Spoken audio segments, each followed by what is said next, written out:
బోధానంద యోగేశ్వర వారి పాదపద్మములకు నా యొక్క సాష్టాంగ నమస్కారాలు.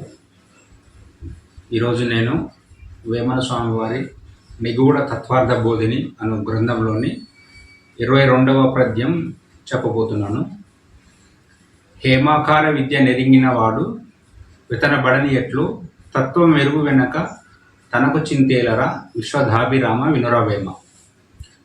వివరణ: ప్రపంచంలోని అన్ని వస్తువులలో విలువైనది బంగారు. బంగారు తయారు చేయు విధానం తెలిసిన వాడు డబ్బును ఆర్జించును, తద్వారా తను కష్టములు పడడు. అదేవిధంగా ప్రపంచంలో అన్నిటికంటే గొప్పది విలువైనది అయిన బ్రహ్మ విద్యను తెలిసిన వాడు జ్ఞానాగ్నిని పొంది జ్ఞానాగ్ని చేత తనకున్న సర్వకర్మలను కాల్చుకొని ఎటువంటి కష్టములను పడడు. అందుకే హేమాకార విద్యను బ్రహ్మ విద్యను హేమాకార విద్య అని, హేమాకార విద్య తెలిసిన వాడు వెతనబడినట్లను అన్నారు.